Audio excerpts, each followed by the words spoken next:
Parmi toutes les parachiotes de la Torah, il me semble que la paracha de Shemot, la paracha de cette semaine, est la paracha où démontre d'une manière la plus flagrante le rôle important que la femme juive a joué à l'époque de l'exil en Égypte jusqu'à aujourd'hui, durant toute l'histoire du Ham Israël.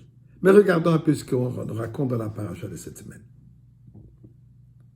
Tout est début de la paracha. Quand Pharaon a su, par ses philosophes, par ses clairvoyants, qu'il y a un petit enfant qui va naître, un petit garçon qui va naître ici en Égypte, qui va venir sauver le peuple juif. Pharaon lançait un décret que tous les petits garçons juifs qui naîtront, il faut les tuer. Pour accomplir sa mission, il appelle aux sages-femmes juives, Shifra et Poua, qui ne sont que Yocheved et Myriam, maman et fille. Yocheved, éventuellement la maman de Moshe, donc Myriam, la sœur de Moshe. Et il leur ordonne que dès aujourd'hui, à chaque fois que vous assistez à un accouchement, si c'est un petit garçon, vous allez le tuer sur place. Si c'est une petite fille, vous pouvez la laisser vivre. Comme le rabbi dit, vous allez lui influencer et éduquer la culture égyptienne.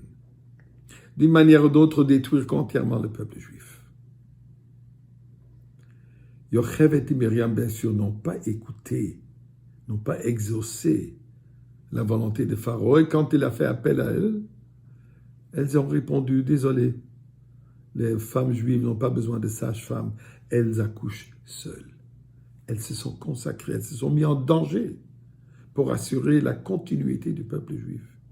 Et d'ailleurs, sur le sujet de continuer le peuple juif, nos sages nous racontent que les hommes démoralisés, épuisés, brisés, mentalement, spirituellement, physiquement, n'avaient aucune intention d'amener encore des enfants dans ce monde pour passer les mêmes souffrances. Et c'était les femmes qui ont séduit les hommes pour assurer la continuité du peuple juif. Avec tous les dangers que ça a pris, les cacher dans les forêts. Mais ils voulaient s'assurer qu'il y a un peuple juif qui va continuer. Pourquoi? Puisque leur croyance dans la parole de Yosef, dans la parole de Yaakov, qu'un jour on va être libéré, elles ont tenu fort à cette croyance absolue que la Goula va arriver. Et elles ont agi de cette manière. Nous trouvons exactement ce concept avec Myriam, à l'âge de 3 ans d'après les commentaires.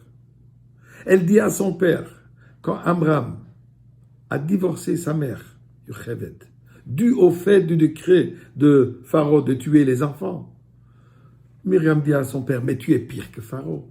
Puisque Pharaon n'a fait le décret que sur les garçons. Mais les filles peuvent rester vivantes. Toi, tu divorces maman. Il n'y aura ni des garçons ni des filles. À travers les filles, au moins, on aura un peuple juif. Et c'est à nous d'assurer leur éducation. Et Amram de lui dire, et qu'est-ce qui va arriver si ce sera un garçon? Myriam lui dit, fais-moi confiance. Effectivement, quand Moshe Rabbeinu est né, Amram se tourne vers sa fille. Nous, qu'est-ce qui se passe avec ta prophétie? Myriam lui dit, patience, on verra. 3 mois plus tard, on ne pouvait plus cacher Moshe Rabbeinu. Ils l'ont mis dans un petit berceau, ils l'ont mis dans le Nilus. Qui le sauve? Bathia, la fille de Dieu, la fille de Paro, la princesse. Mais Bathia, c'est son nom, représente une fille religieuse, une fille de Dieu. C'est elle qui a sauvé Moshe Rabbeinu. Elle l'a sorti de l'eau, et c'est le nom qu'elle a donné, qu'on a gardé. Myriam, elle regarde de loin. Qu'est-ce qui va se passer? De loin, en distance, mais de loin aussi en temps, elle voyait dans sa vision que c'est ce petit enfant qui sera le rédempteur du peuple juif. Et quand Bathia cherche une nourrice pour nourrir cet enfant en réalisant que c'est un enfant juif qui ne veut pas manger d'une maman non juive, égyptienne, Myriam est là et amène sa maman pour nourrir son fils. Ironie du sort, une maman qui est payée pour nourrir son propre fils. Payée par qui? Par son ennemi Pharaon lui-même. Pour nourrir qui? Celui qui va nous libérer. Mais où est cette force de Yochevet? Eh bien, la Torah nous dit que Yochevet, elle est née entre les murailles. Yochevet est née quand Yaakov est venu en Égypte. Et elle est née entre les murailles d'Israël et de l'Égypte. Qu'est-ce que ça veut dire? Yochevet n'était pas enfermée entre ces murailles. Malgré le fait qu'elle est née entre deux murs, elle était libre. Elle est née. Elle a vécu. Elle a pu surmonter cette difficulté, cet enfermement de ces murailles. Elle a pu les démonter. C'est ça la qualité des femmes, due à leur foi absolue. Et c'est pour ça que la Torah nous raconte, nos Chachamim nous disent, c'est au mérite des femmes juives qu'on a été libérés d'Égypte.